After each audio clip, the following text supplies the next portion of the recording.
through that, you find the only kind of respect that matters in this damn world. Self-respect. Fuck these niggas that's crying about niggas making videos on it. You punk ass niggas. Why y'all niggas ain't say nothing when these niggas making videos on the people they make? Fuck out of here. Y'all some weak motherfuckers. Fuck all y'all. Hit that nigga link. All y'all mother stupid ass women too. Hit this nigga link. Wanna keep requiring me after he done drugged the life out y'all motherfuckers. As soon as when he get the opportunity, fuck you niggas. Bring up Suge. Bring up Suge. Fuck all you motherfuckers. Stay the fuck away from me. You ain't cool with me. Ain't no nigga cool with me. Shooting the shit with a nigga talking about raping my kids. Calling me a fucking child predator. Ain't no nigga cool with me. My address. Nigga, you here. Why the fuck you take that video down here? You let him scare you into taking that video down, man. He's still on here calling you teenage lovers. He's still on here. This ears, what is wrong with y'all? Bitch, you got my address, nigga. My nigga Peep Game over there on the panel. He asking this nigga, like, damn, Peep Game, you ain't gonna hit him with it? It's enough ammunition now to ask him about his teenage lover. Following young girls on Instagram, he's still trying to run that line. All these other, how come he don't ask? Nobody ever asks none of them why you attach yourself to a man. When you ask Kwame that about that, what do he say? Don't attach me to nobody. Don't ask me about other people. As soon as anybody that's cool with me go over there, he get to bring that shit up. I am so fucking tired of that shit, man. I swear to God, every fucking time. You over there with a guy who follow little white girls. What the fuck? Just come back look like, well, damn, I'm on your panel and you got a 15-year-old pregnant. That's supposed to be the motherfucking comeback. Fuck you, niggas. What about your cousins? What about your brother's convictions? You in pictures with your brothers after they was convicted for sex crimes. It ain't no comeback for these niggas. Everybody want to be Kwame Brown's friend. Like, I'm applying all this pressure and heat, and then these motherfuckers want to come soften this shit up for this nigga. Ain't no motherfucker hit my panel to come holler at me, but they want to soften it up. My address, nigga. Bitch, you got my address, nigga. I'm tired of that shit, man. Don't know Kwame come on my panel, and I get to ask that Kwame, hey man, why you over there with me? These people keep doing this shit to me because it's entertainment. You got my address, nigga. You got my address, nigga. They ask that nigga, hey man, would you threaten to have his child raped? Where's the comeback? Where's the comeback? You talking all this stuff about kids, Kwame. You was on that man's daughter page and was threatening to show his daughter on Christmas. Never no comeback. Never no comeback. Fuck you niggas. I hit that motherfucking backstage and I put on every piece of fucking gold I could for you. I put on every motherfucking gold chain and bracelet that I got in that bitch, tripping on your bitch ass nigga. Yeah, and your bitch ass just left me back. I said I'll never hit that nigga panel again, but I ain't planning on tripping like this on, you know. Yeah, fuck you. Yeah, I'ma rub this shit in. You bro, I'm in that bitch like you broke bitch. He ain't gonna let me up. Broke you nigga, broke bitch. Y'all some weak motherfuckers. Fuck all y'all. Hit that nigga link. All y'all mother stupid ass women too. Hit this nigga link. Wanna keep with Kwame after he done drugged the life out y'all motherfuckers. As soon as when he gets the opportunity, what he do? Bring up Suge. Bring up Suge. Fuck all you motherfuckers. Stay the fuck away from me. You ain't cool with me. Ain't no nigga cool with me. Shooting the shit with a nigga talking about raping my kids. Calling me a fucking child predator. Ain't no nigga cool with me. My address. Fuck with niggas like that. Fuck you niggas.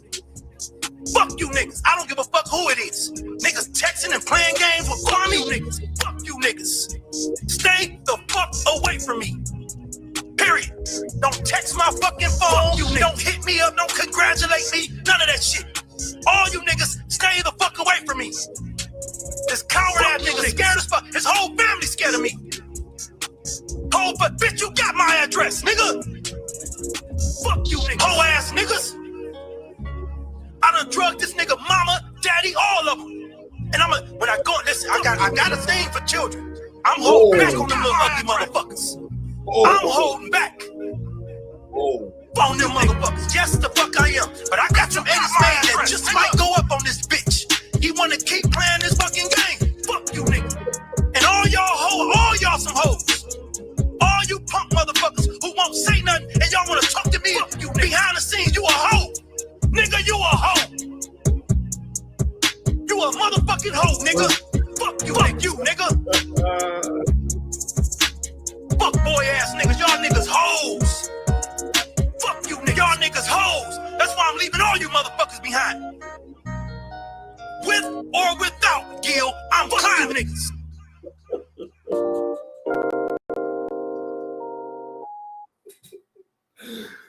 Good evening, ladies and gentlemen, and welcome back to another show here at the JB2 Reactions, starring your host with the most, JB2 Reactions.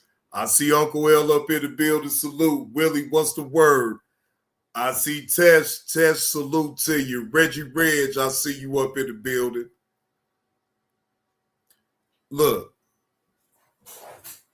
Let me talk on some real shit before I even get into the video, right? If I was to ever make a bet with any one of y'all, right? Sports bet, whatever, right? Maybe I'm different. Maybe, Hey, Regina, maybe I'm different in the sense that it matters to me about making good on a bet if I lose, right? So, Carlos, I unblocked you because I wanted you to hear this, right? Now, when you and Mo had y'all bet, and Mo had that family emergency or whatever the case may be, some shit happened with him, whatever, right? He did come back and try to explain it, but then I know, I get it. He owed you the money. He owed you, right? So I totally get it. But it seemed like when he tried to explain it to you, you just tried to go in even more harder, right? And I get it. And I get it because I can't tell another man on how he's supposed to check his own bread, right? So when Mo just, I guess he got fed up with it, he was like, well, nigga, get it in blood then, nigga. And when Mo said that shit, I say, oh, shit. That shit had went completely left. And I'm sitting up here like, Mo, and I even said it, Mo, that ain't right, Mo. That ain't right to tell Carlos to get it in blood. I completely stood up for you because I knew that shit was wrong. It was funny, but it was wrong. it was wrong. Look, if I'm calling it down the middle, I'm saying that Mo was wrong for even saying that to him, knowing that he owed that man that money from the bet. Now, Mo stood on what he said. Get it in blood then, nigga. What's up? Completely pumped the shit out of Carlos. Pumped him. Carlos, he bowed down, man. Well, shit, I can't worry about his shit. Hey, he must have needed more than I did.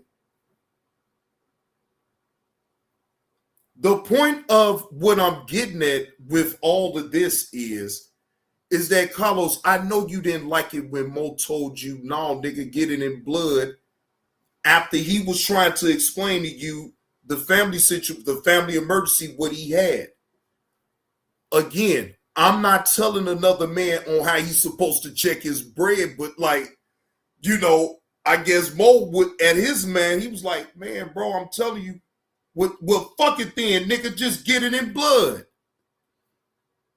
And when he did that, again, I called it out then. I said, no, Mo, now, come on, Mo.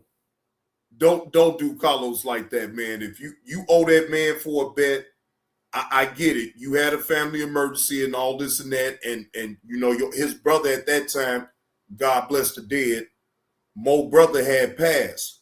So I could understand on most perspective, it was fucked up. All hands on deck. You know, he had to make sure to put some money up for the funeral or whatever, the cost, the food, all that shit. So I get all of that, right? But at the same time, when you owe somebody, you owe them. The main thing is in that type of situation is just the communication, just to let somebody know, hey, look, hey, bro, I had a death in the family. My brother passed. Bro, can you at least give me a month so I can, you know what I'm saying, then I can square you off, right? You make an agreement and you just keep a motherfucker at the agreement that y'all agreed to. Y'all make sure to keep people accountable for the agreement, right? Each other. Regardless of the situation with Mo, he did not follow up on the agreed payment. So that's, you know, again, if I could call it out for Mo when he did wrong to Carlos, what the fuck do y'all think I would do? And Carlos, and again, I'm not crying about no $5, so I want that to be totally clear. Not crying about no $5. It's just the principle of it. Because see, if Carlos would have lost that, if I would have lost the bet, Carlos would have wanted the full 25, not 20. Good evening, Rachel. How are you? Hey, we back. So Carlos, don't ever get it confused, bro. Bro, I got means to going out there and get money. I've been a hustler before I got on YouTube, my nigga. Don't ever get it confused, bro. It ain't about the $5, bro. It's just about the principle of the whole thing. We agreed to 25, bro.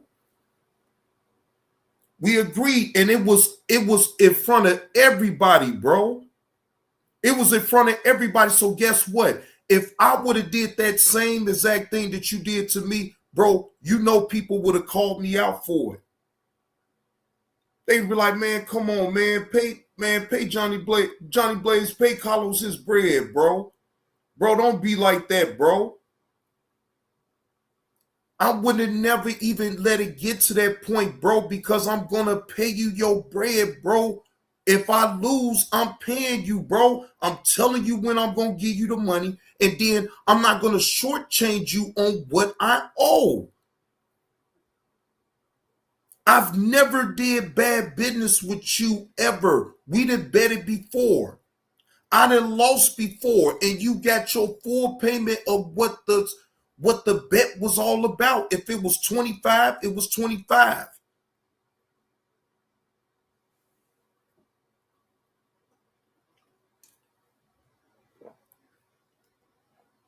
Just saying, bro.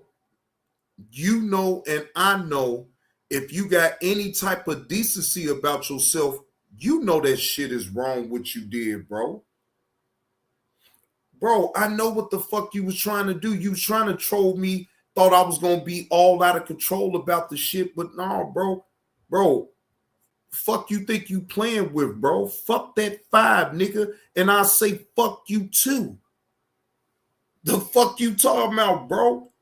Like I'm really gonna jump out the window on you over $5. Hell no, nigga, that ain't never the issue. That's bad business, bro. And then everybody see it, bro. And it's verified, bro. Everybody heard us agree to $25 bet with Bears and Eagles. Everybody saw that, bro. So again, you don't think that I would have been called out if I'd have pulled the same thing that you just pulled with me? You give me 20, but don't give me the 5, and then you be disrespectful up in the chat to tell me, nigga, you're lucky I even paid you the 20. Damn, really?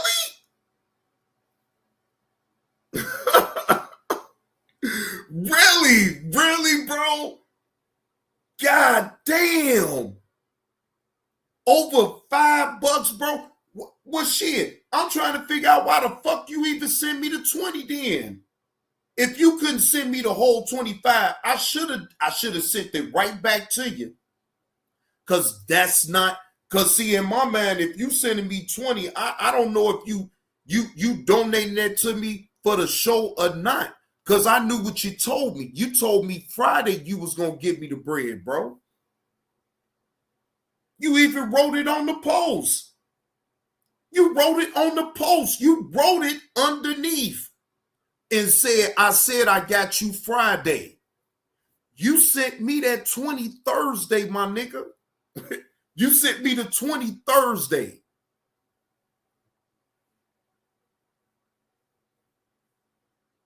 Y'all hit that like button if y'all picking up what old Johnny Blaze is putting down. Because, see, ain't no beef with no Carlos. And that's why I unblocked you. I wanted you to be able to say whatever it is that you need to say up in the chat. But I know, bro, you know that shit ain't right, bro.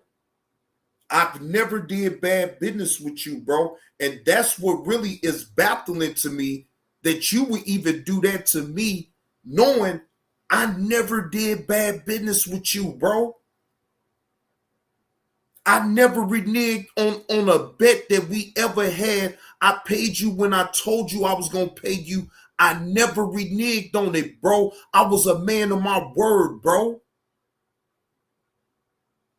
That's the part that, fuck the trolling, fuck you thinking that I'm tripping about $5, bro. If you can't really understand it, it's the principle of the whole fucking thing, bro, then what the fuck is you over here for then, bro? I don't carry myself that way, bro. When I make a bet, I don't give a fuck who it is, bro. It could be anybody up in the chat. If I make a bet with you, I'm gonna honor it if I lose. So I expect it the same way back. What the fuck is we really talking about? That just let me know you're not a man of your word. And then you want to disguise it and you want to come up in the chat talking about some, oh, well, you crying about $5. No, bro. You don't think the people that's up in the chat right now won't donate at least $5 to me right fucking now? Come on, man. Somebody probably just donate the $5 to me, tell me, shut the fuck up, JB2. Here go the $5 that Carlos was supposed to pay you. Just leave it alone. The fuck? But I bet you people can understand where I'm coming from, because it ain't coming from no malice place or none of that. This is some real shit, bro. I don't do business with motherfuckers that do that shit. Once you do that once to me, it's over. So I'm not holding you to no standard or nothing like that. I think you a piece of shit.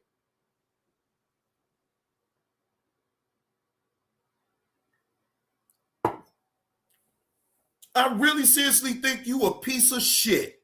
Okay? The fuck? I don't know you, Carlos. We ain't grow up together. Give a fuck about all this old bullshit that you be talking about. Well, we need to stand up and we need to fight and we need to stop doing that. You ain't doing shit.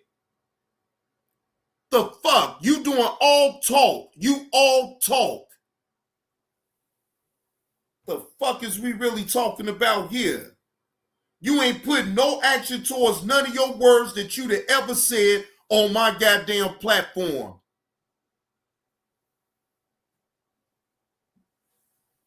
Pump faking about Dr. Umar, knowing full damn well he ain't donating a slug to no motherfucking Dr. Umar. Stop the fucking cap. That man ain't donating shit to no damn Dr. Umar. Is y'all crazy?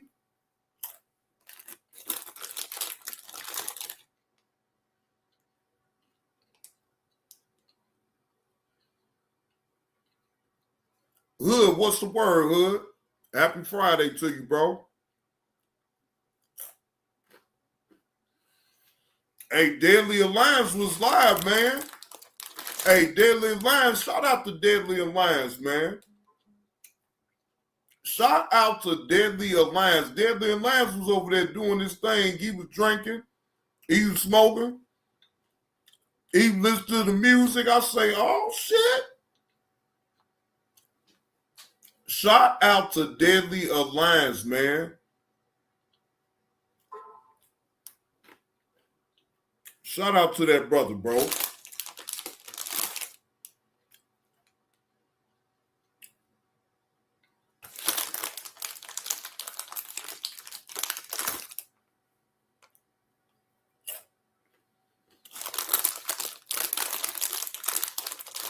Man, Deadly Alliance, bro. Hood, you already know how he get down. I don't even want him to ever get back into that shit again. But when Deadly Alliance was on that bullshit, bro, y'all wasn't fucking with no goddamn Deadly Alliance. That motherfucker is crazy.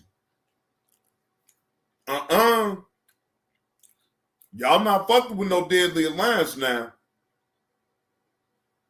I'm telling you, just stay the fuck up out his way. What up with the Dangerous Minds? We gonna get into the video, man, but we gonna get into the video that I'm gonna go over here and review. No charges will be filed in the North Forsyh High School stabbing. Dynamic Reason Channel. Shout out to that brother. He did content on it, and I'm gonna go over his video. All right, we gonna go over that video in a minute. But I just had to talk about the importance of standing on your word as a man or as a woman. Ladies and gentlemen, you have all type of individuals that will do you in the moment that they see an opportunity, right? And I'm going to make provisions for that shit, right? So here's how this is going to go. In order for you to make a bet with old Johnny Blaze, I'm going to keep the change, be the moderator of it. Meaning that she get my money and she get your money, and whoever win or whoever lose, it don't matter, because then that way it could get paid out. It has to be a mediator, and you have to have your money up front. So that way, however it goes, win or lose, as long as you got your money up for the bet, we good. I already know without a shadow of a doubt, it ain't going to go wrong that way. It has to be a mediator. It has to be someone that I send my money to. Once the bet is made, because I'm gonna start making provisions around this motherfucker. I'm not gonna go through all that again. But I mean, I'm not gonna ever bet Carlos again. That's over. So I mean, I don't hate him. I never spend that much time to hate a man that I don't know. You know, he just a random individual that's been around in my chat for a while. Okay. Other than that, he could kick rocks. I don't give a fuck. Right? He only advertised as far as us ever making a bet. But as far as anything else, I don't give a fuck about if he say whatever the fuck he want to say up in the chat.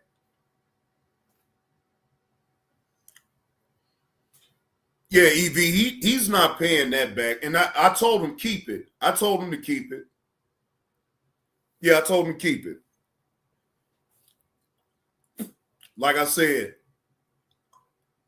Johnny Blaze ain't fretting over no $5 that way. It was always the principle of the whole thing. But see, instead of him being a man and actually hit my link and we had a conversation about it, he chose the coward way and would rather just type up in the chat. So it is what it is. But moving forward, I mean, after today anyway, I'm not going to even mention it again. But I just had to let him know, bro, you wrong in the two left motherfucking shoes. I don't give a fuck about all the excuses that you want to make about the shit. It ain't about the $5. It's about the principle of the whole thing. If you can't understand that you wasn't a man of your word about that bet, then we never will have a conversation then.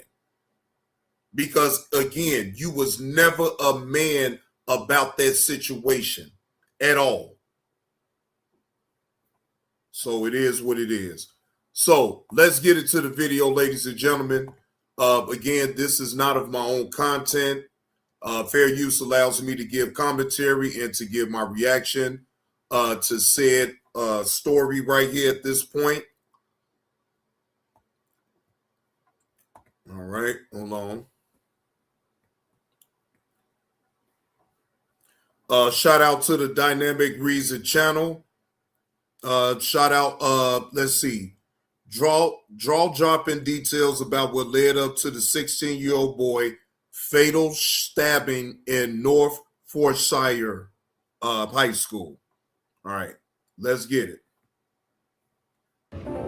I had a crazy idea. We were surprised that no one had done it before. Success. What's going on, guys? I'm Steve. Welcome back to the channel. Welcome back to another video. If it's your first time stopping by the channel, hit that subscribe button. Trust me, you won't regret it. You're a returning subscriber as always, guys. Welcome back, and I do appreciate support. Guys, we covered a story that broke Tuesday afternoon, or Tuesday, I think it was in the morning, about a Winston-Salem high school out there, North Forsyh High School. Shout out North Forsyh, where there was a deadly stabbing in which a 16-year-old boy, pictured up here, lost his life after being fatally stabbed by another student. Now, they had a press conference today, and it cleared up a lot, and it was like a lot of bombs that was dropped. And this whole thing was something that we didn't even see. They just had a press conference, like I said. And I'm going to show you the press conference. I don't want to spoil this, but I will tell you this. The sheriff out there, the black guy you'll see speak at the press conference, he said some real shit. And it went along with a lot of what I tell you guys.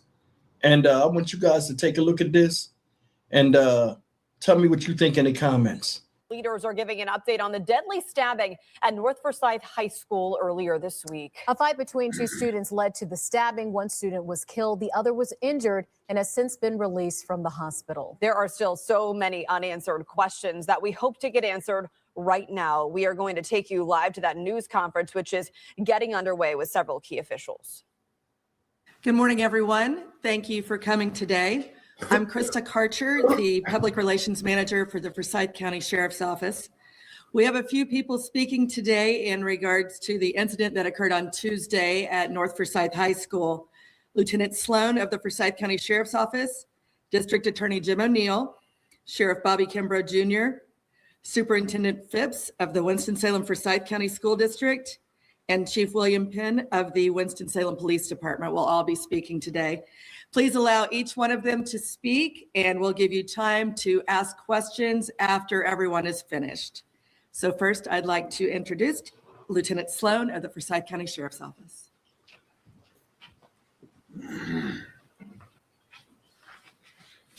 Hello, my name is Lieutenant J.D. Sloan, Forsyth County Sheriff's Office. I work in the Criminal Investigations Division.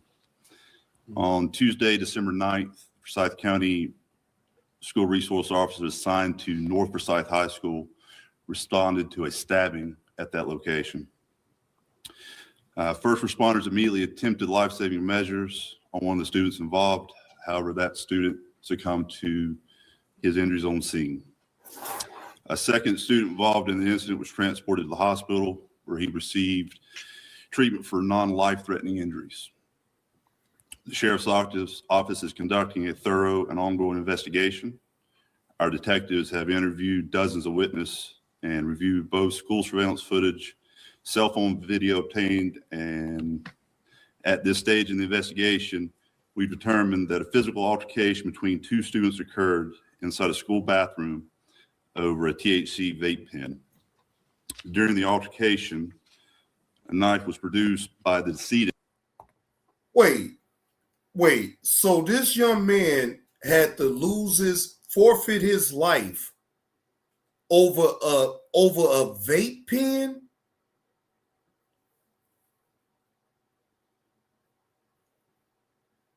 Wait, that is some wild shit. Over a vape pen? Man, come the fuck on. Resulting in the other subject sustaining injuries to his hands and the decedent suffering a fatal stab wound to his chest. Upon completion of our preliminary investigation, we contacted the Forsyth County District Attorney's Office and spoke with Jim O'Neill. We presented our initial findings to him. And at this point, I'd like to turn the briefing over to District Attorney Jim O'Neill for follow. Hey, KTC.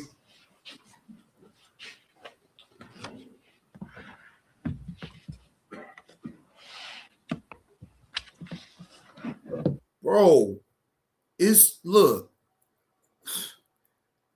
bro, over a vape pen though, he had to lose his life. He had to forfeit his life over a vape pen. What's going on, Egan? Over a vape pen, ladies and gentlemen.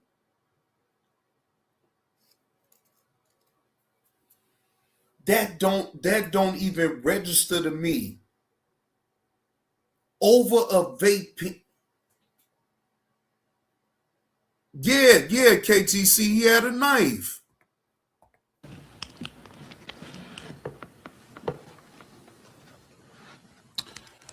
Good afternoon. I'm Jim O'Neill. I'm the Forsyth County District Attorney. We have all in this community experienced what can only be described as a senseless tragedy. A young man went to school this week and he didn't come home to see his family. And especially at this time of year, when so many of us are thinking about what kind of Christmas gifts we're going to get the people that we love, this young man and his family are suffering unimaginable sorrow and pain. What you heard from Detective Sloan from the Sheriff's Department was a summary of what the evidence has been and what they've been able to collect. I'd like to thank the Sheriff's Department. Sheriff's Department has worked night and day on this case since it occurred with the assistance of the Winston-Salem Police Department. The combined efforts of your two agencies here is remarkable.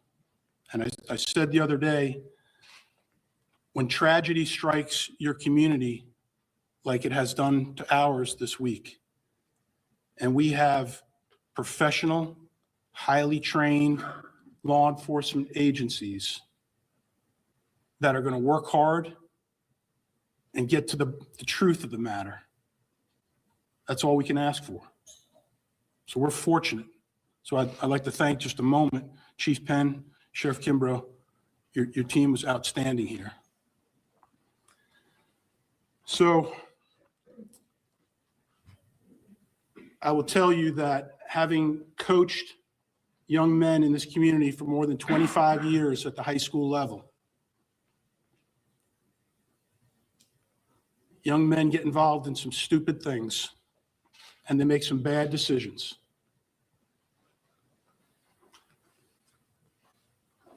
We have no enemy to punish here. We have no friend to reward in terms of this investigation and the decisions to be made in the case.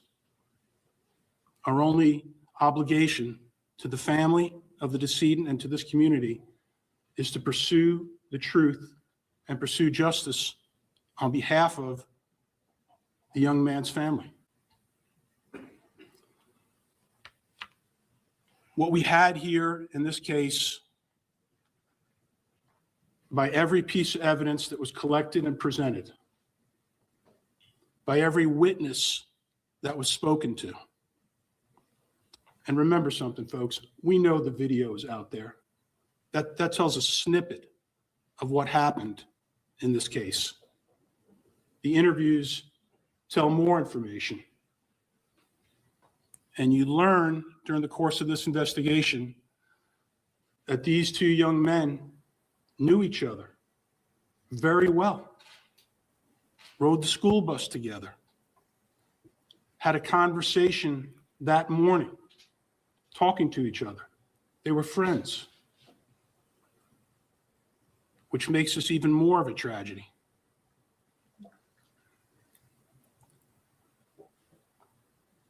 The individual that survived this altercation suffered what we would describe as defensive type wounds on the inside of his hands in an effort to wrestle the knife away from the 16-year-old.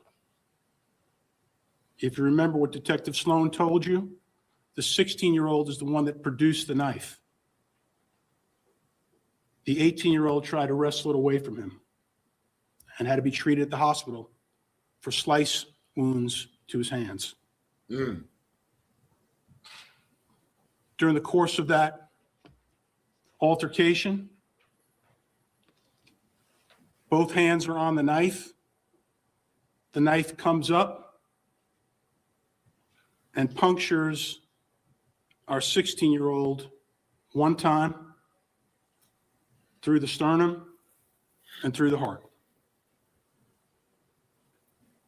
I tell you that the video only represents a snippet of what occurred because many people in this community don't understand that the 18-year-old, upon seeing that his friend was stabbed and laying on the ground, tried to render aid,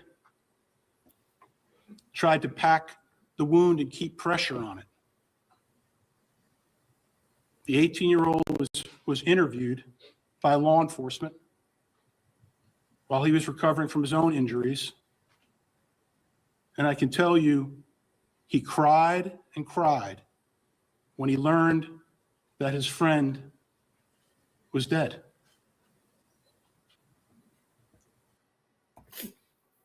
So I guess the million-dollar question is, if they both was friends, what made the 16-year-old even pull out his knife and come at his buddy? Like, what was the whole start of that? Like, if they was really so cool, then what led that on? I think that's the part that I'm missing right there. This was not an intentional act on behalf of the 18-year-old. It was not. Well, there's not a shred of evidence to suggest that this was anything more than an accident. It just seems to me he was defending himself. Just seems to me. It don't seems to me. That's what it is. He was just defending himself. But what prompted all this is my whole thing right here. I'm trying to figure out, why did the 16-year-old even come at him in the first place? What prompted that? What something is missing. That's the part that we missing. Everything else we could get and actually gather up, because why is the whole point? That's all I want to know. The why. Forget everything else. The why it happened. And what does the law tell us about accident? Well, I can tell you that the North Carolina Supreme Court has found over and over again that the defense of accident is triggered in factual situations where a defendant, without premeditation, intent, or culpable negligence, commits acts which bring about the death of another. Our 18-year-old also, of course, under the law, had the right to use self-defense. And the law, again, tells us over and over again, you have the right to defend yourself. And when this knife was produced, he tried to wrestle it away from the 16-year-old. Now, what has come to light during the course of this investigation and been shared with me is that our 18-year-old has now been subjected to threats against himself and his family, which, based upon this investigation and the truth, is totally inappropriate. What happened at North Forsyh this week was an accident. It was unintentional. Well, let's just be honest. They don't give a damn about all that. If we're gonna be honest, they don't care about if it really ain't his fault or not. All they know is that their loved one is gone. So they want some type of payback for this whole thing. They don't care. They don't care nothing about if he was in the right about the whole thing. They want to get it in blood. Let's just be totally honest around here. And I promise you now, we will not tolerate any acts of retaliation or revenge. Police department stands with us. The sheriff stands with us. It ain't gonna matter about that though. He gonna have to move. Look, ladies and gentlemen, the police is not gonna protect him that way. He's gonna have to move. He gotta move. That's gonna solve all of that shit right there because he can't be there no more, bro. It's over with. It's over with. Now, the mother, if the mother's still gonna be there, maybe she can still be able to survive and all this and that or whatever, but like, he will have to go. Bye-bye. Because that is the only recourse. They is not going to stop until they get back. I'm telling you. It will not be accepted. You take that step and threaten this young man or his family, you need to be prepared for the consequences. And they will be harsh. We have said for years that we will protect our school, we will protect our students. And in this particular case, this 18-year-old, whose name I don't even want to throw out there because of what he's been subjected to this week, after the loss of his friend. No revenge and no retaliation.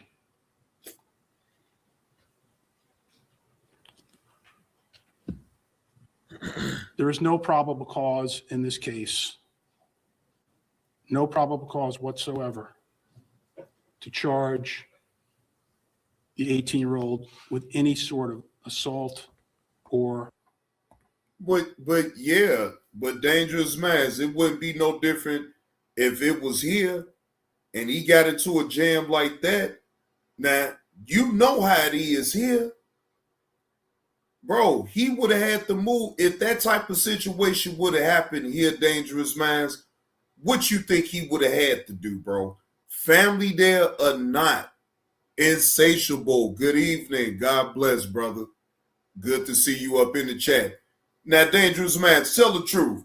If that would have happened here, say that same situation, bro, he ain't going to be able to last no matter if he got family or not. He 18, right? He 18, so shit, he a legal age. He can move around. Man, I wouldn't want to live that way though, bro. Not no. I'd rather go somewhere and start over. Fuck that. I'd rather go. That's just my personal opinion. In that situation, no. My family gonna be good as long as I'm not around. Let me go. Bye. I'll quickly get the fuck on up out of there. Quickly. Let me see some other shit any goddamn way. Shit. That's how I'll be looking at it anyway.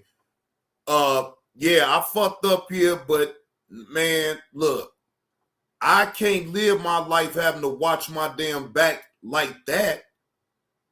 They make it, if they bold to make threats online about it, shit, you know they ready to do some real shit. Like, nah, let me get the fuck gone. If I leave, my family gonna still be straight. If I stay, my family gotta be involved with the fuck shit that even though it wasn't my fault, they still gotta bear that cross with me. No. He can solve that, just leave. He a young man. Homicide or even a manslaughter. At the end of the day, this is a terrible, terrible accident.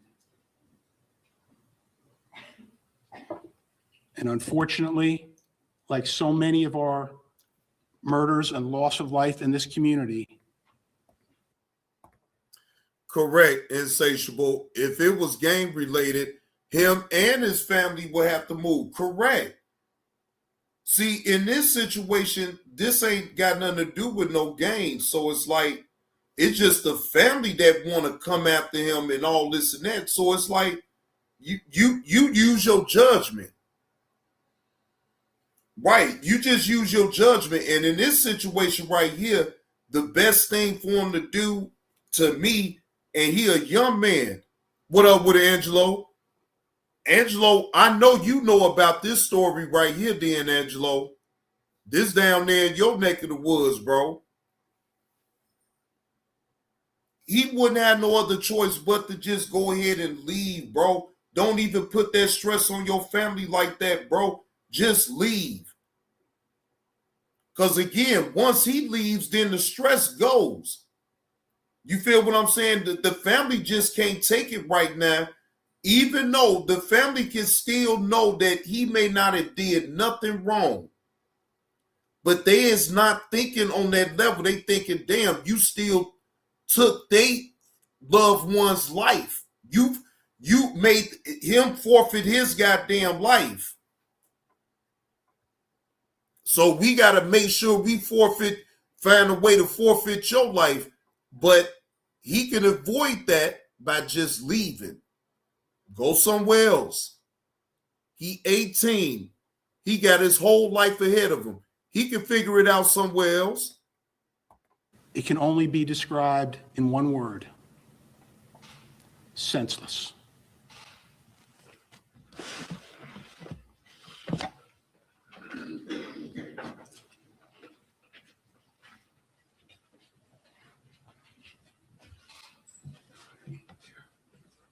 First of all, I want to say good afternoon. I want to thank all of you for being here. I want to thank the police department, district attorney's office, fire department, EMS, emergency management, highway patrol. I want to thank all of you asking me, am I all right? The answer is hell no, I'm not all right. And you shouldn't be all right. You shouldn't. You should be sad, the loss of life that has taken place.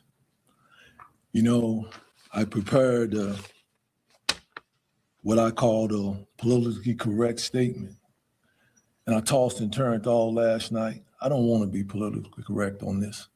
I want to be correct. A lot of people I see on Facebook, they ask the question, who, what, when, where. There's a lot of blame to go around here. It's a lot.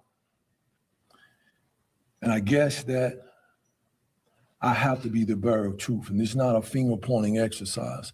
This is just facts. The only way we can fix some things is we address the facts. And the facts are simply this.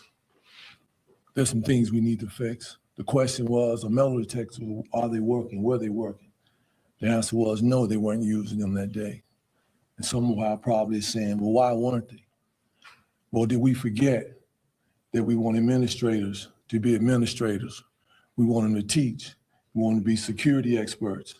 But did we forget the shortage that we created when we sent so many people home? Did we forget the number of personnel in the school system, that you don't have people in the school to take on those tasks? Regardless of how we got there, all those things are contributing factors. They are.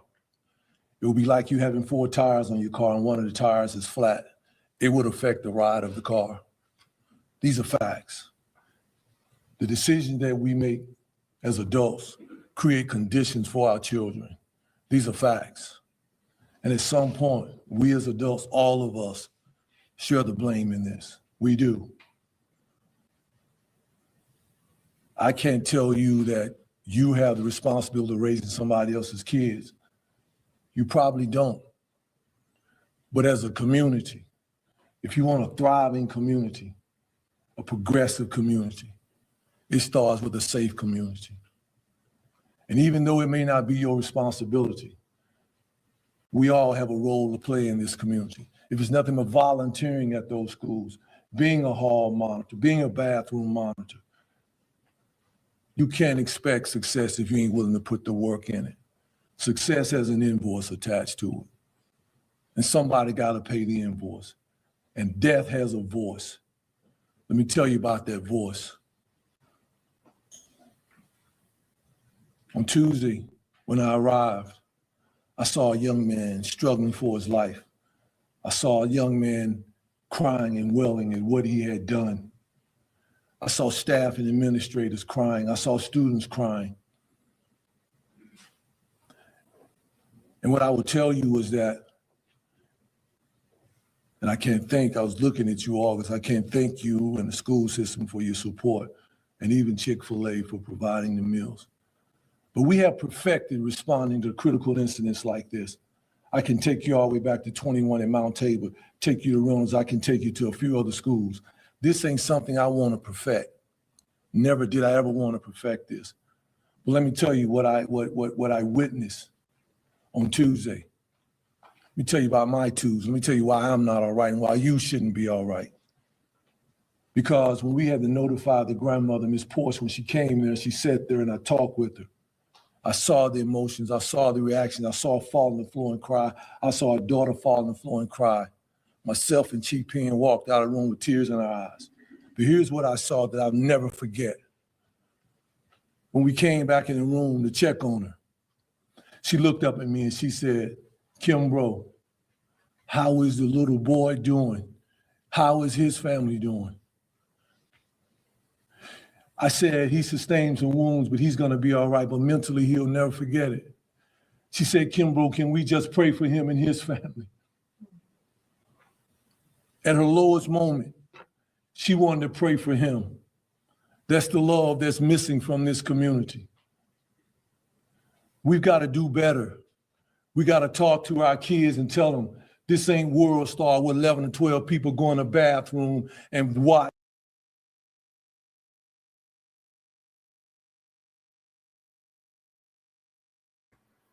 I'm going to say this, ladies and gentlemen,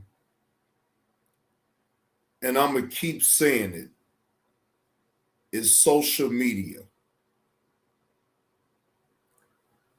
social media has corrupted these young people. Not all, but some of them is very, very influential when it comes down to social media. I'm not a parent, so I can't speak to all of that part of it, though. But what I will say is it needs to be some restrictions, right? I'm not saying now I have to get with the times and I have to adjust because I'm still living like I'm old school. Like, shit, should no kid have. Now I understand that anything can happen in the world. So yes, they do need a cell phone, but it needs to be restrictions on that motherfucker. All this being able to get involved with social media at a young age. Think about it, ladies and gentlemen. They mans ain't all the way developed.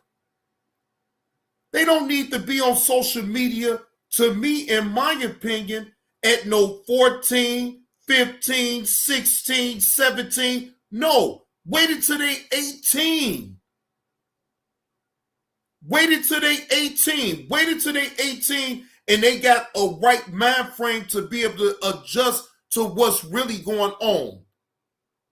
They don't fully grasp because all they is being impressed about the bullshit that they see on social media.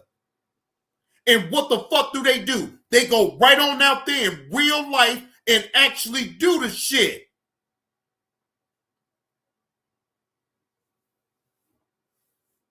It's too much for these kids to see all this shit and think that they're not going to be impressed about all this old fuck shit that they see on social media. They see grown motherfuckers sitting up here arguing with each other. The fuck is really going on here? We the ones that ain't setting no real example. If they is on social media, then we sitting up here acting like some motherfucking fools. They sitting up here thinking, oh, well shit, we can act like some motherfucking fools too. And they go right on out here and do the fuck shit. Why? Because they see us grown motherfuckers out here doing the fuck shit. So how about we check our motherfucking selves around this bitch? But no, we not. We gonna be grown. We gonna do the fuck we want to do. Most people gonna be like, man, damn, fuck them kids. And that's the reality in the world that we live in, ladies and gentlemen.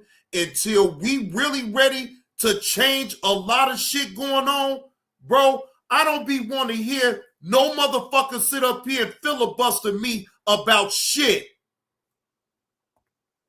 Watching weight and video to someone's death. It may not be a criminal offense, but to me it's a moral offense. And we as a community, we're better than this.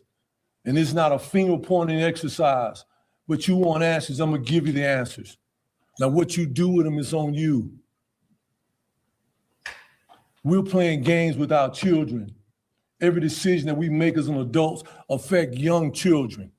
Those are facts, undisputable facts. You've heard me say it before. You can't make potato salad without potatoes. It could be something else, but it damn sure ain't potato salad. If you want success, we got to get serious about putting people in place and putting what is needed. We've got to protect our schools every day. And I don't care what it takes. I don't care if they don't get 6 hours of instructional. I don't care about that. I'd rather them get 4 hours of instruction and they all go home safe. And I can promise you their parents would rather have that too. I promise you that. I got back to my office and I was sitting in there having a debriefing with my team, and they'll tell you, the phone rang. I was getting so many calls that I answered to anybody that called. I was just answering, saying hello. And the lady was screaming on the phone. And she said, Kimbrough, no. Reggie Reg, a lot of people wouldn't survive if that was to happen.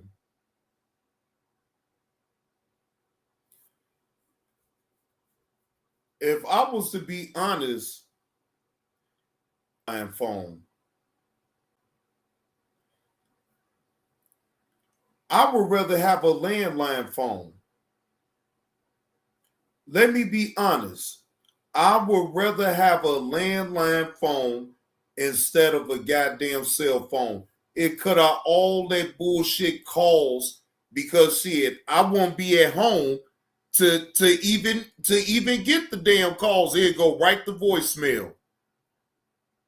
Fuck the cell phone. Just keep the landline phone. And people, you give whoever the fuck you want the landline phone and then go from there. Shit. I ain't even gonna lie to you now. I mean, at one point I did have a landline phone, but got rid of it because it was an extra bill. So it's like, shit, you paying a cell phone bill, landline. I like, hold on, you got to make a choice. Exactly, Dangerous Minds. No news is good news. Exactly. Go back to the motherfucking booth phones and shit around this motherfucker. Shit. Man, look here. I'm trying to tell you. Man, that landline phone, man, fuck that shit. Shit, don't give me no ideas now, y'all, because I may go back to it right now. It ain't like you can't get a landline phone in your house right now any damn way. Shit, fuck this damn cell phone shit. Not again. She was the mother that lost her child in 21. Man. So no, I'm not all right. Man, KTC, stop playing. I'll most definitely go back to the beepers. Shit. Look, keep the phones, put the phone booths back. You know what I'm talking about?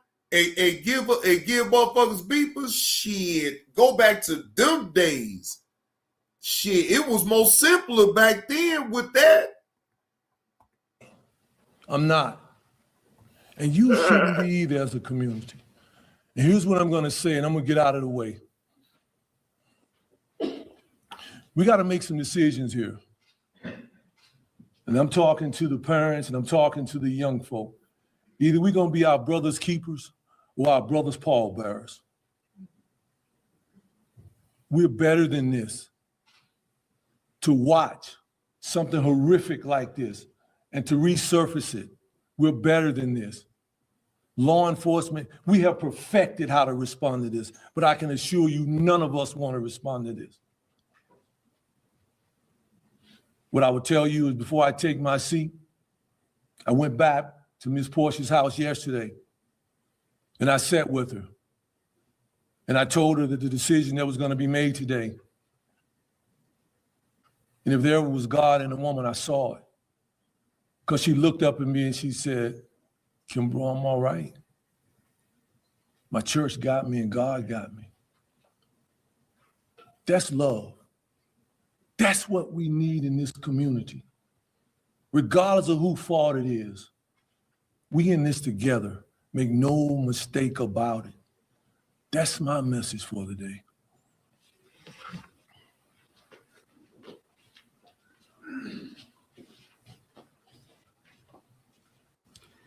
I want to thank the Sheriff for the remarks. And when I look back a couple of days ago and just think about the incident and how things are transpiring, I can't thank the respondent enough. The Sheriff's Department here in Forsyth County, the Winston-Salem Police Department, law enforcement, fire officials, everyone who came out to help, the staff at the school who did their work. A very difficult situation, full of emotions, lots of questions, but still doing the things that need to be done.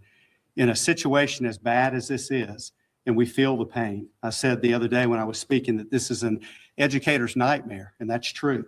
We think about the things that keep me up at night are about safety. When I talk to parents, it's about safety. When I talk to teachers, it's about safety. When I talk to students, it's about safety.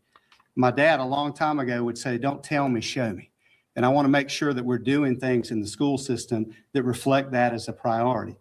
So one of the conversations that we've already had that will continue is to take a look at protocol and procedures in any situation, opportunity to learn from, to try to figure out what needs to be done differently, what do we need to do more of, what do we need to do less of, do we have resources that we need to deploy that we haven't, do we have resources that we need that we simply don't have.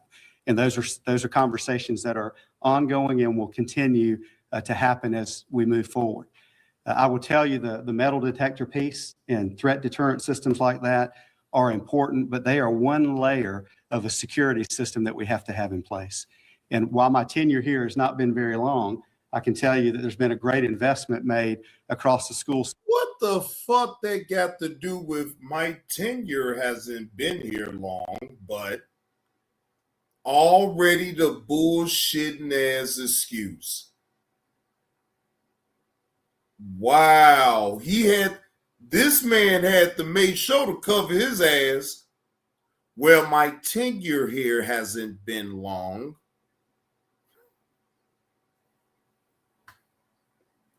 Boy, hey, if this ain't him trying to cover his ass, I don't know what. What the hell they had to do with anything, sir? God damn. Did you catch that though, EV? How you like, well, my tenure here hasn't been here long. What the fuck? What the fuck they had to do with anything?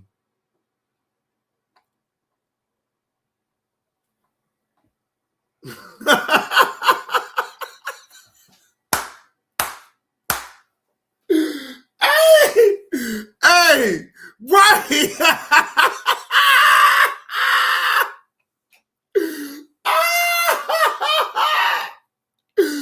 Oh, God damn. He said, yeah. Not on me now. My tenure here hasn't been here for long. He made sure to get ahead of that shit right there, didn't he, KTC? Boy, goddamn. He bucking, buck dancing. Now, that was a buck dancing move right there, sir. You most definitely is buck dancing right there. Well, my tenure here hasn't been here for long. Boy, he buck danced like a motherfucker with that. System for security. If you've tried to get onto campus, you've seen that. Camera systems, door locking systems, certainly the weapons deterrent systems. But there are other things that need to be done, and you've heard that already. It can't be at the school system only. There has to be outreach that happens throughout the community. And I would call on our churches and civic groups and other organizations that are working with our youth to break this cycle of violence and the weapons that we have. The weapons didn't happen at school. They came from somewhere. And we've got to work on making sure that those weapons aren't there. We want our schools to be safe. I don't want any parent or any student to have to spend time worrying about whether they're going to be safe if they're in our building. I want them to be focused on what they're doing academically. I want them to work on the pieces of the social maturation that should happen. And that's another part that I haven't mentioned. When we think about the needs of a trauma and a tragedy when they happen, we certainly have responses that we deal with, and those are the consequences that happen if it's discipline or dealing with the triage that happens. But there's an emotional side from all those who were involved that will continue long after this happens. And I will tell you that this is a trigger event for other things that have happened throughout our community that make it just as real as if it were yesterday. And we want to minister to, and we want to try to support those individuals, but we need your help doing that as well. So as we deploy our help teams, our students will be back on campus tomorrow with a great deal of help around them. We certainly want it to be a time where they feel welcome to come back and not pensive and scared. There'll be a stronger presence on our part, but that can't be something that happens one day and then disappears. So as we look at the resources that we need to ensure the goals that we have and to accomplish the things that you're hearing here today, we reach out to our community and ask for that support. My thoughts and prayers continue with all those involved. It continues with the faculty of that school. And across this great county that I'm now a part of, I want to be a part of the solution. And I'm stand here today committed to do that. Thank you all. Boy, that is a double talking, double fetching. I'm talking about stepping fetching. If that man didn't step or fetch it through that whole speech right there. Now, the first two, I was with, yeah. But him, oh, he didn't do nothing but the step or fetch it right there. He tried to make sure he clear himself of, absolve himself of all blame. Look, I just got here, ladies and gentlemen. Hey, I do want to be a part of the solution, but look, I just got here. I didn't know all this shit was going to happen the way it did. Give me some time, ladies and gentlemen. I just got here. Boy, that motherfucker was stepping fetching like a motherfucker.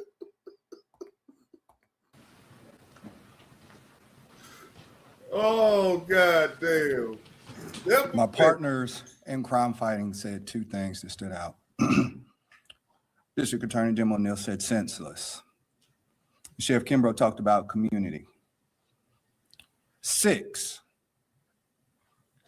teenagers have been killed this year in our community. That equates to one every other month. So when I say that we need to be talking to our kids, that's not to imply that that wasn't the case in this one at all. Don't read into it. But we got to do more than talk. We got to show, because our kids are watching. What are we doing out when we're out in public? How are we behaving? As a community, are we... Oh, he's making valid points. He's making valid points, ladies and gentlemen. How are you conducting yourself outside of here? Are you being reckless? Are you showing your kids reckless behavior? But you know, the parents, let's just be honest, ladies and gentlemen, you have some parents be like, oh my gosh, I provide clothes, I provide food, I provide shelter. But you probably don't even talk to your damn kids and find out things about them. That's all good that you provide shelter, you provide food and clothes on their back, shoes on their feet. All of that, I get. But it don't stop. It just don't end right there. You still got to understand and get a chance to know what your child is all about. In my opinion, just giving them money and clothes and shoes and putting a roof over their head, it just don't end right there. In my opinion, even though I'm not a parent, but again, it still don't end that way. You have to really talk to your kids and know what's really going on with them. And not putting fear up into your kids to not want them to ever.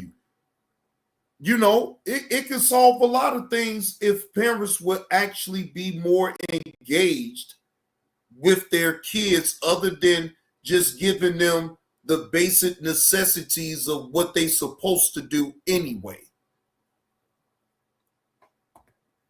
Civil to one another, particularly when we disagree. You think about it.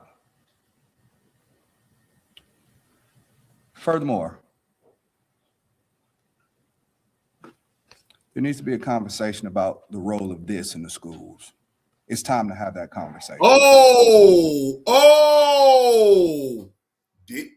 Wait a minute. Hey, Reg, when we just talking about the cell phones?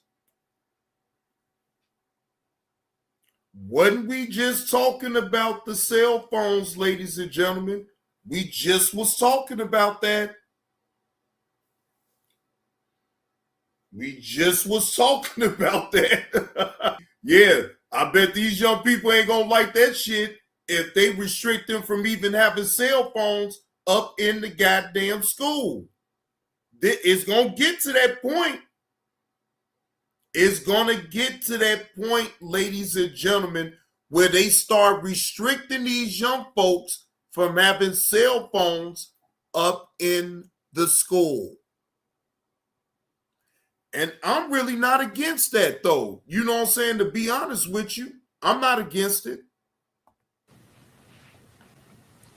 What are kids listening to? If their headphones are on their ears more than they're talking to us, adults and parents, then that has more influence. I've heard what they're listening to. That's the influence. It's a lot of pain right now.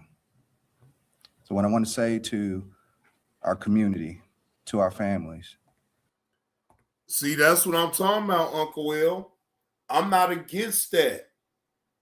These kids is getting out of control with having their cell phones up in school.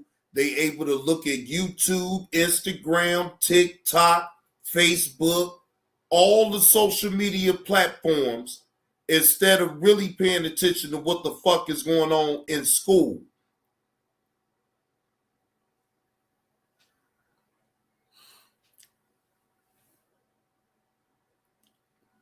Some got to give, though, Reggie Reg. Some got to give.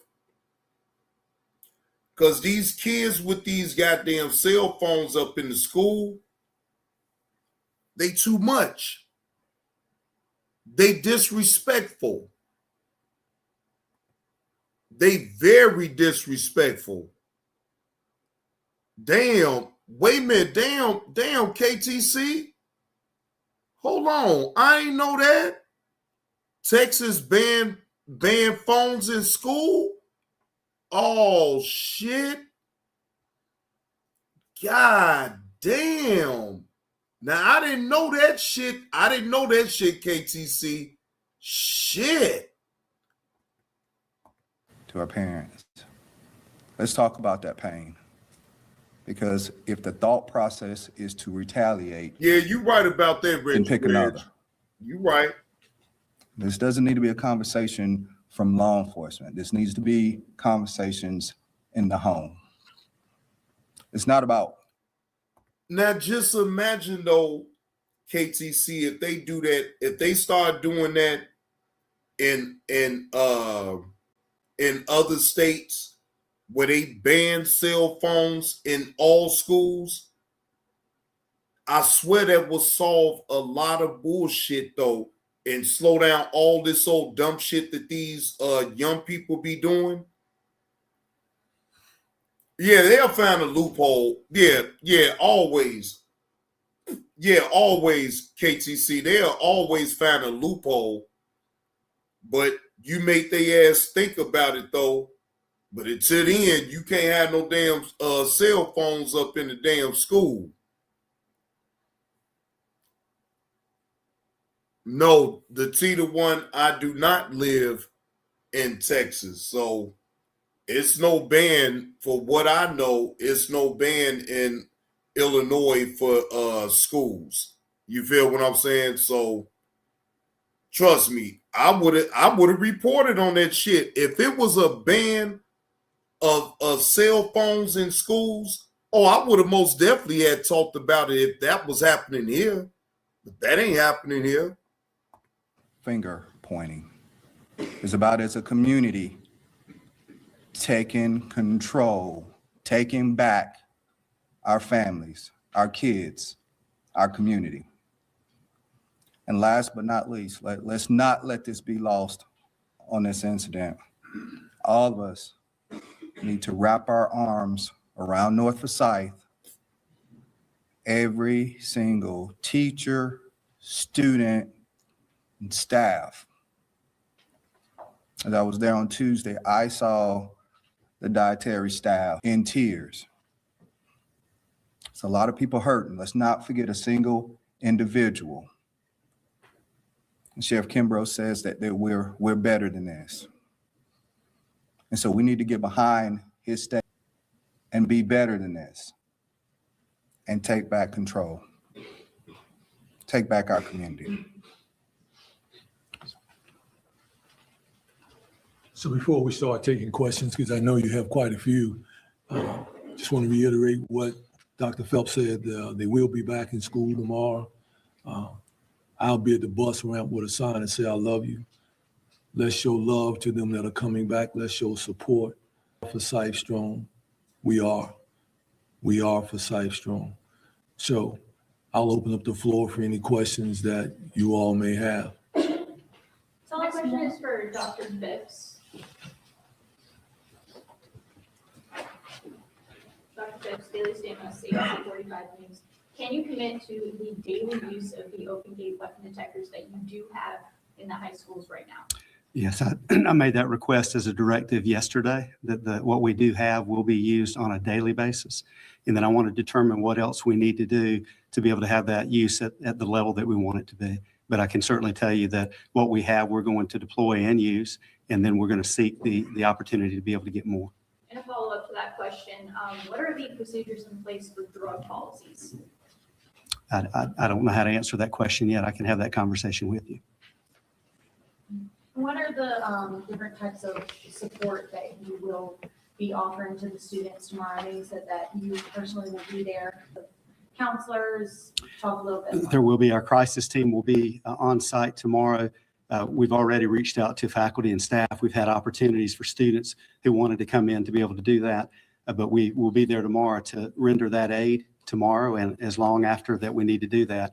These are individuals that are professionals that are trained in crisis, and we have too many opportunities to practice and build the skills in that area. But we've got a great group of professionals that are there to minister to everyone in that building, and we'll do so as long as needed.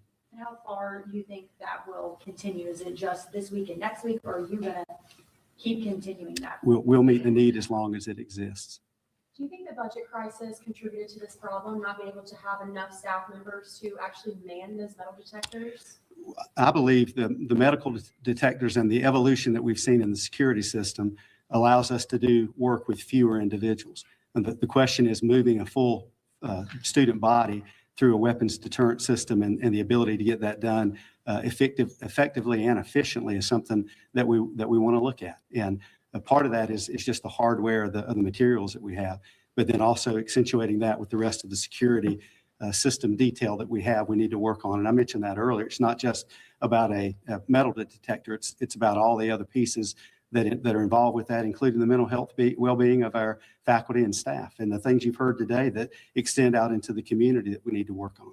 Dr. Phipps, will the bystanders of this fight or the videographers of this fight face any school level consequences? Because it involves student discipline, I'm just not at liberty to be able to share that with the public.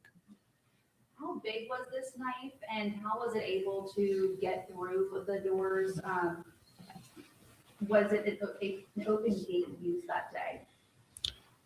The open gate system was not used that day. I don't have any information personally about the knife. Sheriff, speak to that. 3 inches. Is it confirmed that it was in fact his knife, the victim's? Yes. Do we know who brought the THC pen on campus? Yes. Who was that? Again, I think here's my answer on that, and for what I'm getting from the district attorney on that one, right? While you may see as relevant, I know. Shit, Reg, my mama and daddy was so damn strict.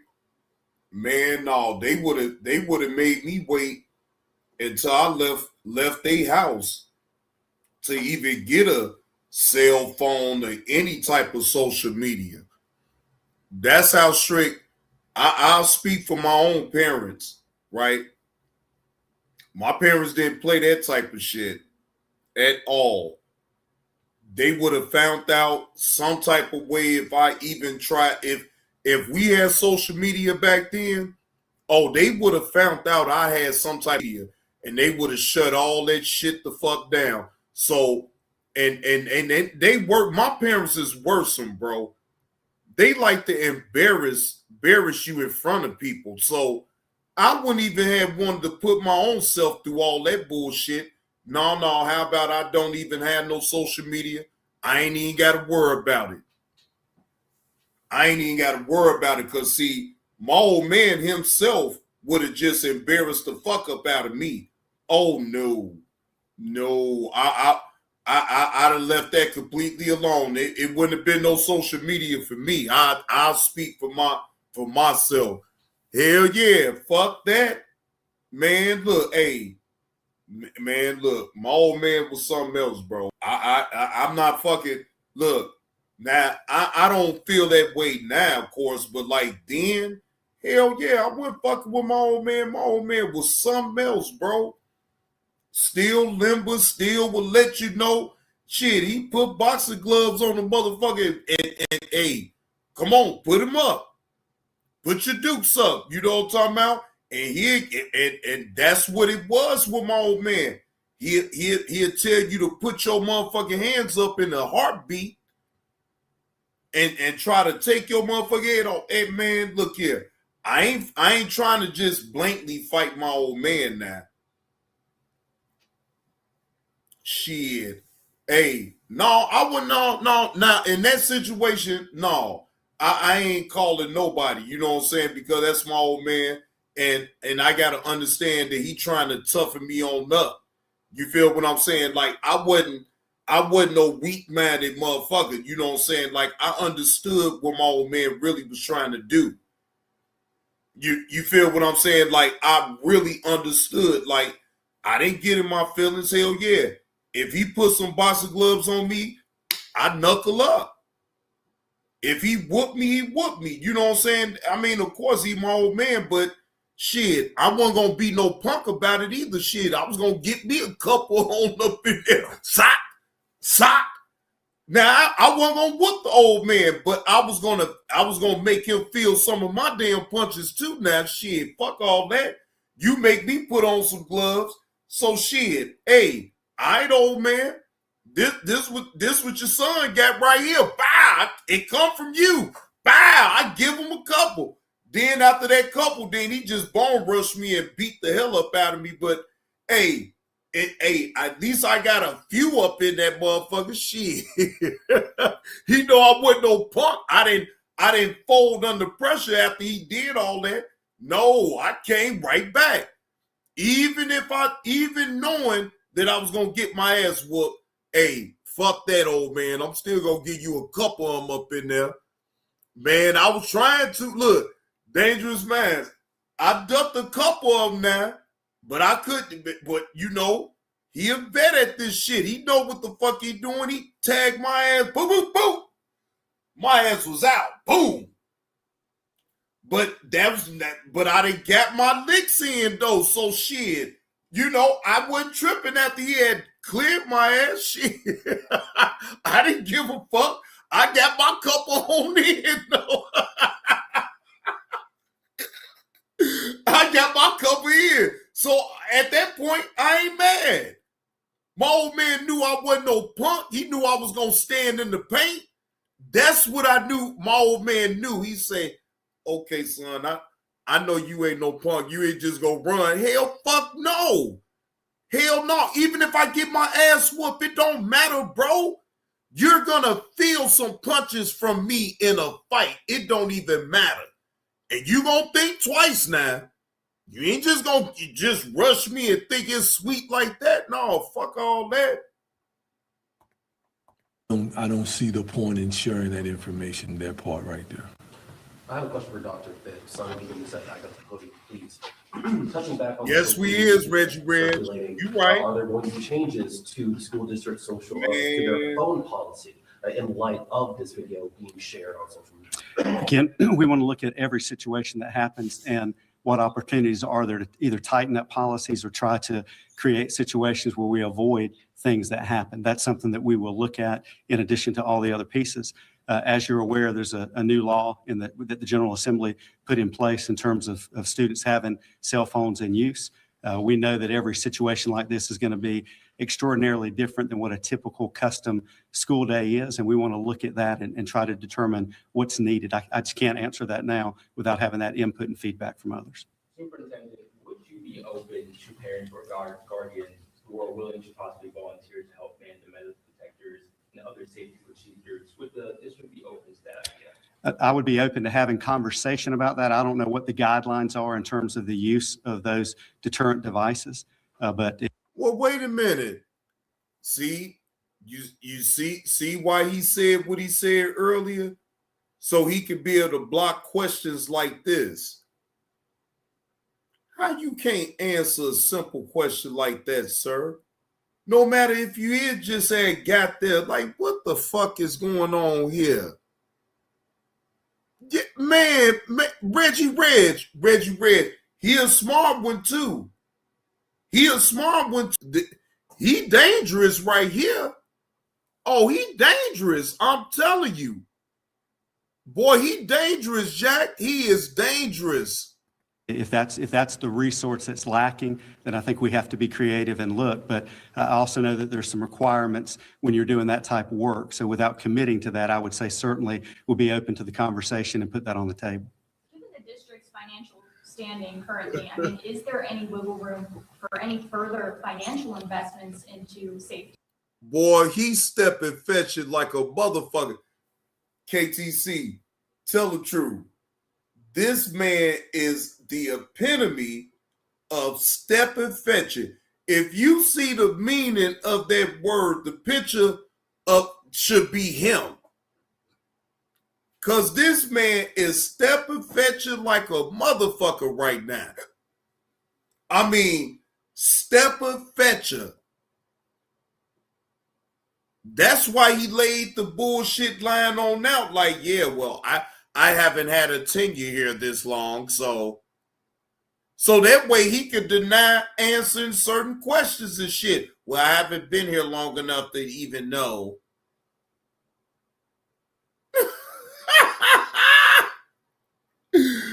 Oh, damn. Look, wait a minute. Hold on, Reggie Reg. Hey, you better watch out for this fairy dust man right here now. Yes. Well, for the open gates devices to get what we feel like we need and would like to have, we're looking at just shy of $2 million. And that would have to be, and there's a lot of fundraising that's gone on that's not related to this at all. And I don't want there to be community fatigue for raising funds, but I think when a situation like this happens, it shines a light on a critical time and a critical need. And that would certainly be something that we would love to be able to have is the influx of those funds to be able to purchase those types pieces of equipment. Again, so that every parent knows that when their child gets dropped off or they get they drop, they're going to be scanned and checked every day. Donation efforts are probably going to be the lead in making that change. That's part of the conversation of being able to articulate what our need is and then what we need to do to be able to get yes. You mentioned offering support to students and staff, but how are teachers doing right now? Teachers are struggling. Every educator who's in this field struggles when a child hurts. And the death of a child and violence on schools it shakes us to our core. And that's not something that you just raise the shade in the morning and you got over what happened yesterday. So when I said our student services team is there to render support to our students, they're also there to render support to our staff. And we've got to work with them. We've got to minister to those needs. And there's not a set cycle that you go through. Everybody deals with this differently. And these kinds of things can trigger something that's completely unrelated that would have a person have some emotional turmoil that we want to try to get in and meet that need. But we heard earlier, we've perfected certain things in the county. We want to perfect what we're doing in the education arena. And we've got to be able to focus on education and not these other things. But these other things take top priority. And we know that. I told you that that's the biggest need and the biggest concern that an educator has. Work with us and help us be able to resolve that so that we can focus on the things that we'd rather be talking about. High student achievement, great success that students have in school. Due to this incident, are there any youth violence initiatives that you all will be implementing or the school district planning for the future? We've had a number of folks outside of our school system who have reached out with programs, services, and offerings, and we're looking at all of that. Not everything that happens somewhere is going to fit our need, so we want to make sure that we're looking for services that can render the support and help that we need moving forward. What will security look like tomorrow on campus? Security tomorrow will be more than sufficient and efficient. Of course, You know, anytime there's a critical incident, we know that emotions are high. So we'll basically be doubling down as we go back in tomorrow, throughout the rest of the year as well, and probably until school ends this year. We'll figure it out. If we have to move people. Hey, Reggie Reg, well, you know that what could solve all that shit right there? Start doing homeschooling. Start doing homeschooling. Aging what's going on is right there in the home. You know what I'm saying? I mean, I mean, certain things, again, a lot of people can sit up here and say that's easier said than done. And I get it, because you still got to work. But to me, you got a better grasp of things if you're doing homeschooling versus sending them out there. Look, I don't agree with this school system here that sit up here and teach kids at an early age about transgenders, lesbians, and gays. Now, again, that doesn't have anything to do if I got something against them. No, it don't have nothing to do with that. I don't agree with kids learning that type of thing at an early age. I'm never going to be in agreement with that.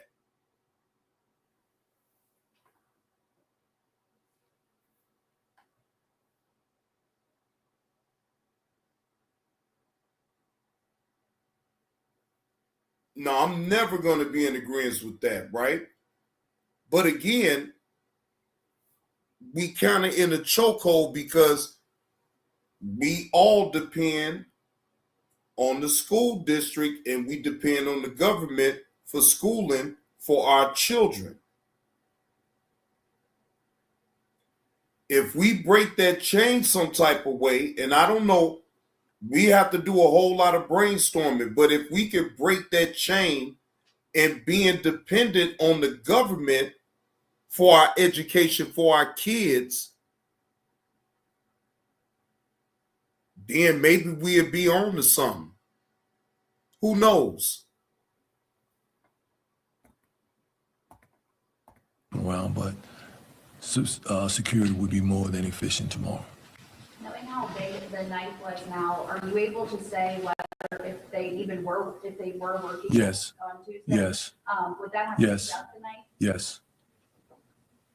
Dr. Phipps, how many people over the past fall have been lost in terms of staff at North Forsyth, and have those people, does their role involve behavior? Has the loss of those people affected? I don't have the number in front of me. It's a significant number. And I can tell you, regardless of what the person's title is, everybody that we have who's an employee or a staff member contributes to the well-being of our students. And if we lose just one, it's changed the dynamic of what we work on. But you know, we have to work with where we are and try to provide as much support as we can, again, with the resources we have, and we're committed to do. Question with that, Dr. Phipps. There has been some concern from community members that if an assistant principal was there, that this fight, this altercation could have been resolved, prevented. Was there an assistant principal originally at North Forsyth High School, and were they moved this year because of the budget? I don't know that out for you. And I'm sorry, without that background, I just don't know those specific details. You mentioned taking another look at policies and procedures and protocols at the school, but how soon could it be that we could see an increased security? Well, you're going to see it as effective as early as today, as we've had our meetings. And then we have to determine what those other layers are, what those protocols may be, how significant the changes are, and what resources are needed. But we're not waiting. We don't have time to wait. So we've started using what we can, hopefully more effectively today. Did this altercation happen in a passing period, or was it during class time? I'm not sure the schedule. So if you remember, school was on a 2-hour delay on Tuesday. School typically starts at 8:45 at North Forsyth. The call came in at 11:04. It's what time the deputy called it in, needing assistance. So based on the time, school had have already started about 15 minutes. Can you confirm that moving forward, the metal detectors will be in use on a daily basis at all schools in the district, or? There will be a school system question. The sheriff's office, for clarity, the sheriff's office doesn't dictate the metal detectors in the school. That is a school district policy procedure. I've said it twice. I'll say it a third time. They will be used every day in our schools, Okay, that's moving forward. starting today. Dr. Davis, you are newer to this community, but we know that you have experience in other communities. Have you ever experienced an incident like this and the aftermath? How did you handle that? My career began as a school psychologist. So I was in Cumberland County, a district very similar to this size, and served as the executive director of student services. So I led the trauma outreach. And it's unfortunate that, and we don't keep a scoreboard, but every death, every loss of a student or a staff or a traumatic event is significant. They're all a little bit different. They're unique in some ways, but at the heart of it is trying to render need to those that need the help. And that's what we're doing here. And we learn something from every situation. We'll debrief the incident. We'll debrief our response to the incident, and we'll try to be better as we move forward. Will this 18-year-old face any in-school consequences? Is he expected to return to North Forsyh? Again, I can't speak about specific student information like that.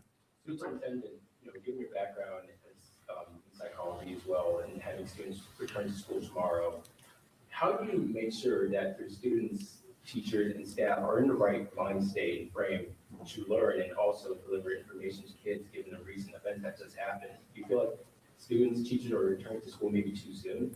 Well, I don't know that there is a right time because everybody processes and goes through this at different rates. I think my response to that would be the same thing that we take in terms of educating our children. And I think we have to know each student as a unique individual that they are. We have to know where they are. Teachers spent time yesterday reaching out to students to get an assessment of where they were. We've also done the same thing. We want to make sure that our staff are okay. And there may be some that aren't in a right mind space to be there tomorrow. And we want to work with them as we go through. That's far more important than the formal academic work that needs to be done. We have to take care of the mental well-being and the safety of these individuals before we can focus on that. What was some of the feedback that you got from, again, your crisis trauma response team who were talking to students, teachers, and staff? Well, it's difficult. I mean, every situation is different, but the hurt is real. The fear is real. It's just something that we just don't want to have to deal with, but we have to plan for. And the trauma is a heavy issue to deal with, and it has many tentacles and facets. And we just can't go in with one solution. We have to be very broad in terms of what we do, and we're working on that. Everyone, we're going to finish the questions now. Now, if you guys are picking up the content and you feeling generous on this Friday evening, Johnny Blaze Cash App is open and his PayPal is open.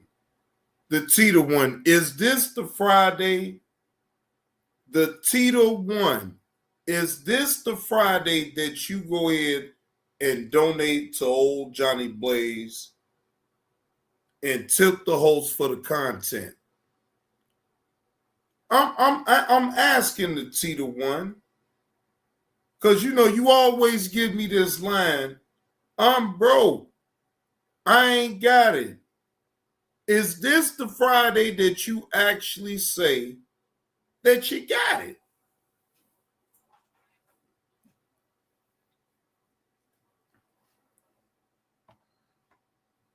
Now, the Tita one, don't get quiet on me now. Don't shut on down now. Come on, the Tita one. Don't shut down on old Johnny Blaze. You know you can still type up in the chat and tell me, no, I don't have it.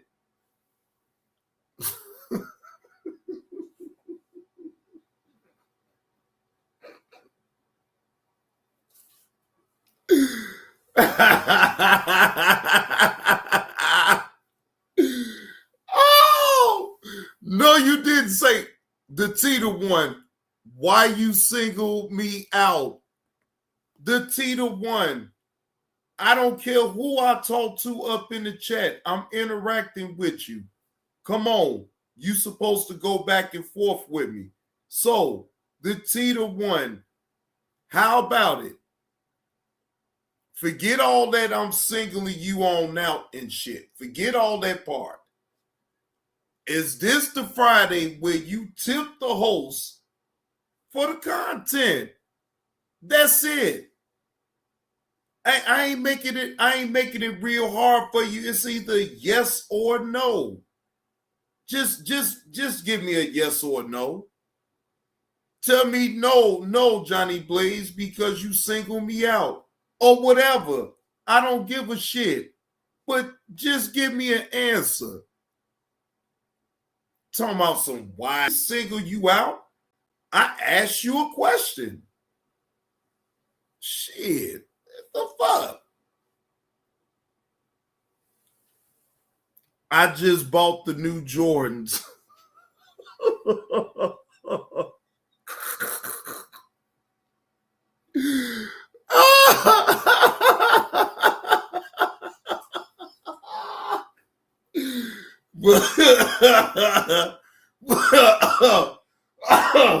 Oh shit.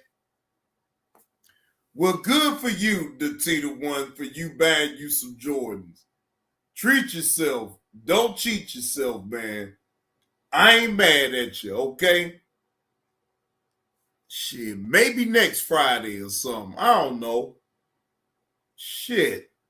I thought maybe I could get you to tip the host on this Friday, though, but it's all good. It's all good. But just because you had bought you some damn Jordans, though, that still didn't negate the fact you still didn't answer my damn question.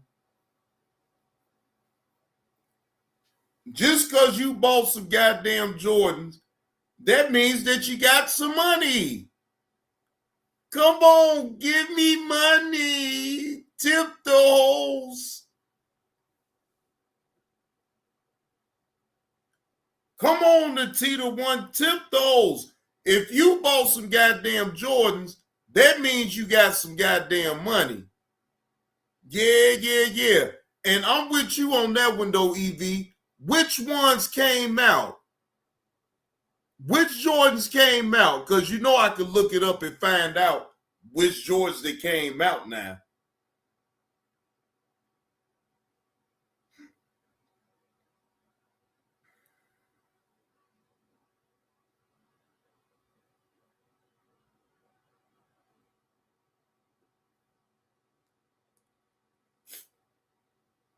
Yeah. What you say? Google it, sir. No. Tell me the shoes. Like Evie just said, which ones came out. If you just went to go grab you some Jordans, it shouldn't be no issue for you to tell me which ones you got. Which one? Did you get the new release?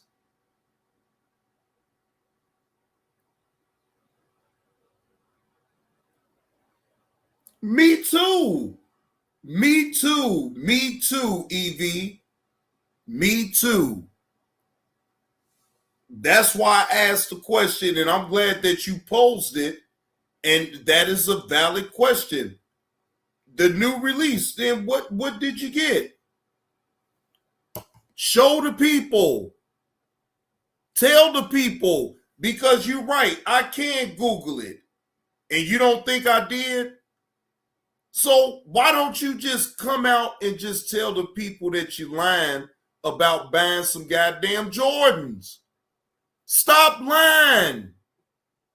You cap. You didn't buy no goddamn Jordans. The fuck? Yo, broke trolling ass. You ain't buy no goddamn Jordans. You sitting over here in my goddamn chat broke and fucked up. Now you want to sit up here and ask EV what's for dinner. No. Who the fuck cares? Don't nobody. Why the fuck do you care what's for dinner for EV? Like you his goddamn friend. Get the fuck out of here. You ain't his goddamn friend.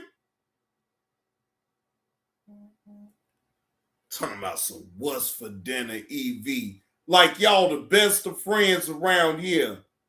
Like EV gonna type right back up in the chat and say, yeah, I'm gonna have me some goddamn meatloaf and some corn and some mashed potatoes and you know, what the fuck is going on here?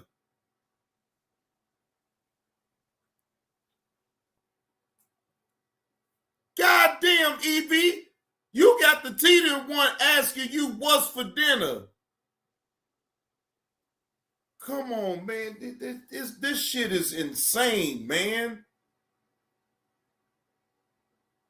The teeter one doing too damn much.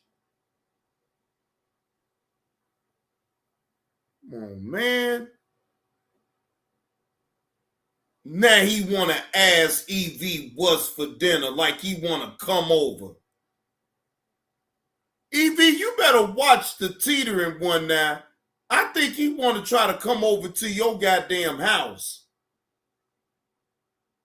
Yeah, EV, yeah, watch the teeter one now, EV. Yeah, you better watch your back, watch your front and sides. Because the teeter one want to come over for dinner.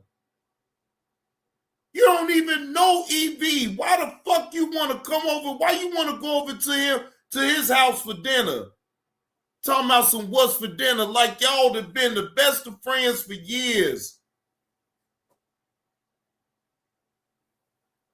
The fuck? Hey, the teeter one, don't start doing no weird shit up in my damn chat. Come on now, don't start doing all that weird shit.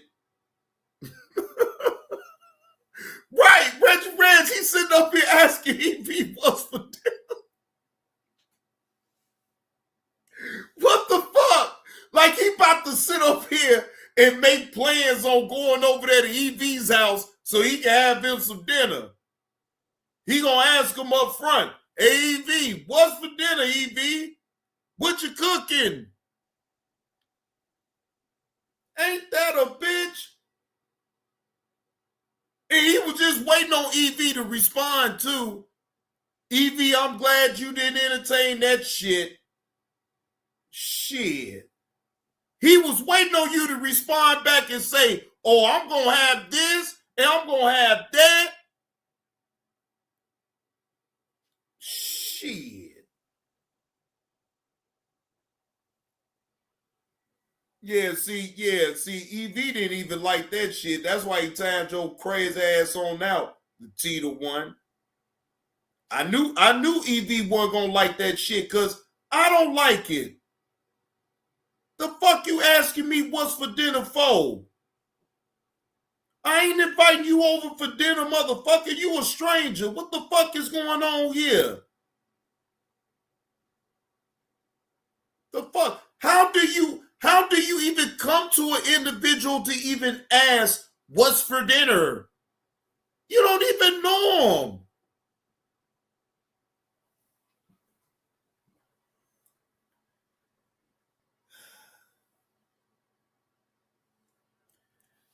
Y'all hit that like button if y'all picking up the content this evening on a Friday. Oh, Lord.